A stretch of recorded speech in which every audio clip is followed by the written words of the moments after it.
സുഗമോദേവി സീരിയലിന്റെ ഇന്നത്തെ എപ്പിസോഡ് റിവ്യൂയിലേക്ക് എല്ലാവർക്കും സ്വാഗതം.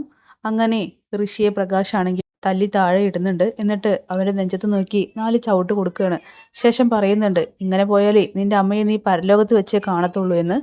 അങ്ങനെ അവിടെയുള്ള ഗുണ്ടയുടെ ചെകിടത്തടിച്ചിട്ട് പറയുകയാണ്, ദേ ഈ രാത്രി തന്നെ നീ സ്റ്റേറ്റ് വിട്ടോളണമെന്ന്. പ്രകാശ് അവിടെ നിന്ന് ദേഷ്യത്തോടെ പോകുന്നുണ്ട്. അരുന്ധതി ആണെങ്കിൽ വളരെയധികം പ്രതീക്ഷയോടുകൂടി തന്നെ തൻ്റെ മകൻ വിളിച്ചല്ലോ എന്ന് കരുതിക്കൊണ്ട് സമാധാനിക്കുന്നുണ്ടെങ്കിലും ഉപദ്രവിക്കുന്ന സൗണ്ട് കേട്ടത് കൊണ്ട് തന്നെ അരുന്ധതിക്ക് ചെറിയൊരു പേടി തോന്നുകയാണ്. അങ്ങനെ ദേവികയും ശാരികയും കൂടിയും സംസാരിച്ചുകൊണ്ടിരിക്കുകയാണ്. പ്ലാനിങ് എല്ലാം കൃത്യമായി പോകുന്നുണ്ട്. ഇനി മുന്നോട്ടുള്ള കാര്യങ്ങൾ നോക്കിയാൽ മതി. അരുന്ധതി നമ്മുടെ വലയിൽ വന്ന് ചാടിയിട്ടുണ്ടെന്നൊക്കെ പറയുമ്പോൾ പെട്ടെന്നാണ് ഫോൺ റിങ് ചെയ്യുന്നത്. ശാരിക ആരാണെന്ന് ചോദിക്കുമ്പോൾ ദേവിക പറയുന്നുണ്ട് അരുന്ധതിയാണെന്ന്. എടുക്ക് ചേച്ചി, ലൗഡ് സ്പീക്കറിലിടെന്ന് പറഞ്ഞ് ശാരിക തന്നെ ഫോൺ എടുക്കുന്നു. ശേഷം അരുന്ധതി പറയുകയാണ്, ദേവിക പ്ലീസ് എസ്തപ്പാനോട് എൻ്റെ മോനെ ഉപദ്രവിക്കല്ലേ എന്നൊന്ന് വിളിച്ച് പറയേ ദേവിക. അതിന് മേഡത്തിൻ്റെ മോനെ ഉപദ്രവിച്ചിട്ടില്ലല്ലോ. ഇല്ല, ഇപ്പം എന്നെ ഋഷി വിളിച്ചിരുന്നു. അവൻ കരഞ്ഞുകൊണ്ടാ വിളിച്ച്. അവനെ അവിടെ തല്ലുന്നുണ്ടെന്ന് തോന്നുന്നു. ഒന്ന് വിളിച്ച് പറയൂ ദേവിക, എന്നെ ഒന്ന് അവനെ വിളിക്കാൻ പറയുന്നൊക്കെ പറയുമ്പോൾ ദേവികയാണെങ്കിൽ ഇല്ലല്ല ഉപദ്രവിക്കില്ല എന്ന് പറഞ്ഞുകൊണ്ട് ആകെ കൺഫ്യൂഷൻ ആവുകയാണ്. അവൾക്കും കാര്യം അങ്ങോട്ട് മനസ്സിലാവുന്നില്ല ഋഷി വിളിച്ചു എന്ന് പറയുമ്പോൾ. പെട്ടെന്ന് തന്നെ ശാരിക മറുത്തൊന്നും പറയാൻ അനുവദിക്കാതെ ഫോൺ കട്ട് ചെയ്യുന്നുണ്ട്. ചേച്ചി ഇനി പ്രശ്നമാവും. ഋഷി എവിടെ നിന്നോ അരുന്ധതിയെ വിളിച്ചിട്ടുണ്ട്. എന്തായാലും നമ്മൾ നന്ദേട്ടൻ്റെയും ഋഷിയുടെയും അരികിലെത്താനായി. ഋഷിയെയും നന്ദേട്ടനെ പോലെ ആരോ അപായപ്പെടുത്തിയിരിക്കണം. ഒരുപക്ഷെ അവർ രണ്ടുപേരെയും ഒരാൾ തന്നെ ആയിരിക്കണം തട്ടിക്കൊണ്ടുപോയിട്ടുണ്ടാവുക എന്ന് ശാരിക അവസാനം പറയുന്നു. അങ്ങനെ സിദ്ധു ആണെങ്കിൽ പ്രഭാവതിയെയും തിരഞ്ഞ് അങ്ങോട്ടും ഇങ്ങോട്ടും നടക്കുന്നുണ്ട്. പക്ഷെ അവരെ കാണുന്നില്ല. അവരാണെങ്കിൽ മുറ്റത്ത് എന്തൊക്കെയോ ആലോചിച്ച് വിഷമിച്ച് നിൽക്കുമ്പോൾ സിദ്ധു വന്നിട്ട് ചോദിക്കുന്നുണ്ട്, പ്രഭേ നീ എന്താ ഇവിടെ നിൽക്കുന്നത്? നീ വല്ലതും കഴിച്ചോ? ഇല്ല സിദ്ധു, എനിക്കൊന്നും കഴിക്കണ്ട. നന്ദൻ വരുന്നത് പോലെ തോന്നി. എന്നെ അമ്മ എന്ന് വിളിക്കുന്നത് പോലെ തോന്നി. ദേ നീ ഇങ്ങനെ കഴിക്കാതെയും ഉറങ്ങാതെയും നിന്നാൽ ഒരുപാട് അസുഖങ്ങൾ വരും. എങ്ങനെയെങ്കിലും ഈ ജീവിതം ഒന്ന് തീർന്നു കിട്ടിയാൽ മതി. മരണമാണ് ഇതിനേക്കാൾ നല്ലതെന്നിങ്ങനെ പ്രഭ പറയുന്നു. നീ എന്താ ഇപ്പം ഇങ്ങനെയൊക്കെ സംസാരിക്കുന്നത്? അല്ലാതെ പിന്നെ എല്ലാം കൊണ്ടും അടുത്തു. മാനസിക നില തെറ്റുന്ന അവസ്ഥയിലാണ് ഇപ്പം നിൽക്കുന്നത്.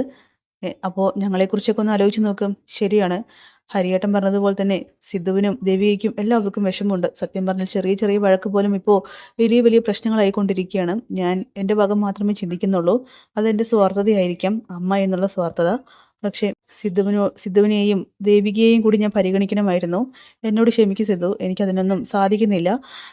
എന്നെ ആരും വെറുക്കണ്ട. പക്ഷേ ഞാൻ ഇങ്ങനെ തന്നെ തുടർന്നു പോയാൽ ഉറപ്പായിട്ടും മരണത്തിന് കീഴടങ്ങുമെന്നൊക്കെ പറയുമ്പോൾ എങ്കിൽ പിന്നെ ഞാനും കൂടി തൻ്റെ കൂടെ വരുന്നുണ്ട്. നമ്മൾ സുഖവും സന്തോഷങ്ങളൊക്കെ ഒപ്പം പങ്കുവെക്കാമെന്ന് പരസ്പരം വാക്ക് കൊടുത്തവരല്ലേ. നീ ഇല്ലാത്ത ഈ ലോകത്ത് എനിക്കും ജീവിക്കണ്ട എന്ന് പറയുമ്പോൾ പ്രഭയാണെങ്കിൽ ആകെ തകർന്നു പോകുന്നു. അങ്ങനെ അവിടെ നിന്നും കരഞ്ഞുകൊണ്ട് ഓടിപ്പോവുകയാണ്. സിദ്ധുവിനും അതൊക്കെ കാണുമ്പോൾ വല്ലാത്ത സങ്കടം തോന്നുന്നുണ്ട്. അങ്ങനെ കെവിനാണെങ്കിൽ ഏകദേശം ഒരു ഊഹം വെച്ചുകൊണ്ട് എസ്തപ്പാൻ്റെ വീട്ടിലേക്ക് എത്തുകയാണ്. എന്നിട്ട് മുറ്റത്ത് വണ്ടി നിർത്തിക്കൊണ്ട് ഇത് തന്നെ ആയിരിക്കണം എസ്തപ്പാൻ്റെ വീട്. എന്തായാലും രണ്ടും കൽപ്പിച്ച് ഇറങ്ങി ചെല്ലാം. ഏലിയമ്മയാണെങ്കിൽ ജനാല വഴി നോക്കുന്നുണ്ട്. എസ്തപ്പാനെ അവൻ്റെ മട്ടും പാവൊക്കെ കണ്ടിട്ട് അത്ര പന്തിയായി തോന്നുന്നില്ല. ആരാ ഏലിയമ്മച്ചി? ഇതേ നോക്ക്, മുറ്റത്ത് ഒരുത്തം വന്ന് നിൽക്കുന്നുണ്ട്. എസ്തപ്പാനാണെങ്കിൽ ആളെ മനസ്സിലാവുന്നുണ്ട്. വേഗം തന്നെ അവൻ പുറത്തു പോവുകയാണ്. എന്നിട്ട് ആരാണെന്ന് ഇങ്ങനെ ചോദിക്കുമ്പോൾ എസ്തപ്പാൻ ചേട്ടനല്ലേ? അതെ. നീ ആരാ? ഞാനോ? ഞാൻ കെവിൻ. ഓ, നീയേ കെവിനാണോ എന്ന് പറഞ്ഞുകൊണ്ട് എസ്തപ്പാനാണെങ്കിൽ അവനെ ഇട്ട് രണ്ടെണ്ണം കൊടുക്കുകയാണ്. അയ്യോ ചേട്ടാ, എന്നെ തല്ലല്ലേ, എന്നെ കൊല്ലല്ലേ. ഞാൻ പറയുന്നതൊന്ന് കേൾക്ക്. നീ പറയുന്നത് ഞാനെന്തിനാ കേൾക്കുന്നത്? ഏലിയമ്മ പറയുന്നുണ്ട്, അവനെ അടിക്കടാ. അവനെ അടിച്ച് അവൻ്റെ പരിപ്പിളക്ക്. വേണമെങ്കിൽ ഞാൻ വെട്ടുകത്തി എടുത്തിട്ട് വരാം. അവനെ വെട്ടിക്കൊല്ല്. അവൻ്റെ ചോര ഈ മുറ്റത്ത് വീഴണമെന്നൊക്കെ പറയുമ്പോൾ അയ്യോ അമ്മച്ചി അങ്ങനെയൊന്നും പറയല്ലേ. ഏലിയമ്മേ, ആ വെട്ടുകത്തി ഇങ്ങനെ എടുത്തേ, വേഗം ആവട്ടെ എന്ന് പറയുമ്പോൾ അയ്യോ എസ്തപ്പൻ ചേട്ടാ, ഞാൻ കെവിനാണ്, നന്ദൻ്റെ ഫ്രണ്ട്. അങ്ങനെ ഒരു ഫ്രണ്ടിനെ കുറിച്ച് നന്ദൻ സാറ് പറഞ്ഞിട്ടില്ലല്ലോ. അയ്യോ, ഞാൻ ദേവിക മേഡത്തിൻ്റെ ബന്ധുവാണ്. ബന്ധുവോ? ആദ്യം ഫ്രണ്ടായിരുന്നു, ഇപ്പോൾ ബന്ധുവായോ? അതെ, ദേവികയുടെ അനിയത്തിയെ കെട്ടാൻ പോകുന്ന ചെറുക്കനെ ഞാനെന്നൊക്കെ പറയുമ്പോൾ ഓ, ആ കെവിനോ? ആ അതെ, ആ കെവിൻ തന്നെ. എസ്തപ്പാനാണെങ്കിൽ കെവിൻ്റെ ചെകിടത്ത് തമാശയോട് കൂടിയിട്ടൊന്ന് തല്ലുകയാണ്.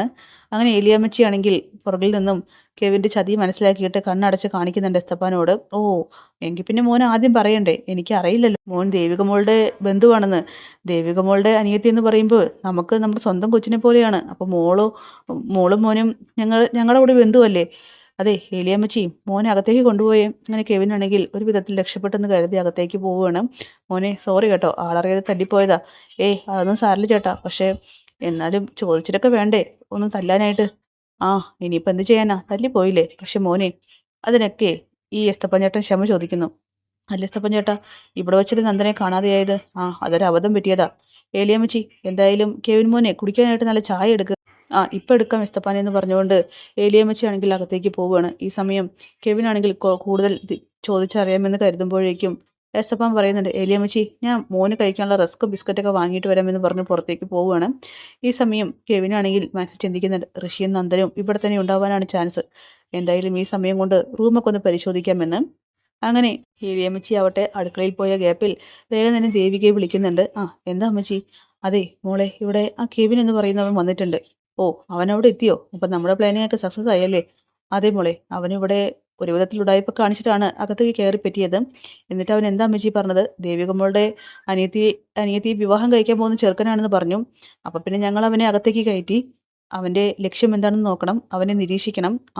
ഇപ്പം അകത്തുണ്ട്, ഇസ്തപ്പാൻ പുറത്തു പോയിരിക്കുകയാണ്. അമ്മച്ചി അവനെ സൂക്ഷിക്കണം.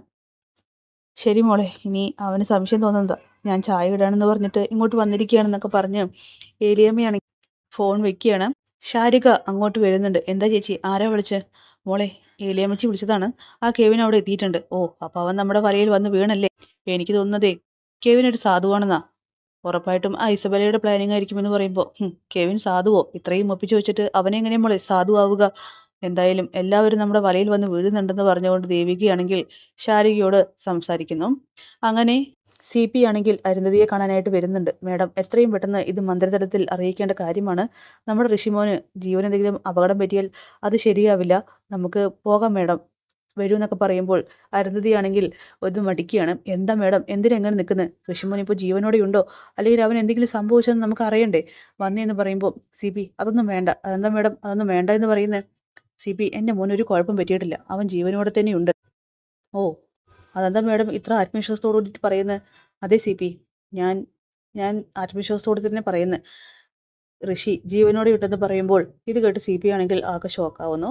അപ്പോൾ അതൊക്കെ കാണിച്ചുകൊണ്ടാണ് എപ്പിസോഡ് അവസാനിക്കുന്നത്. കാത്തിരിക്കുന്ന നാളത്തെ കിടിലൻ എപ്പിസോഡിനായിട്ട് ബൈ ബൈ.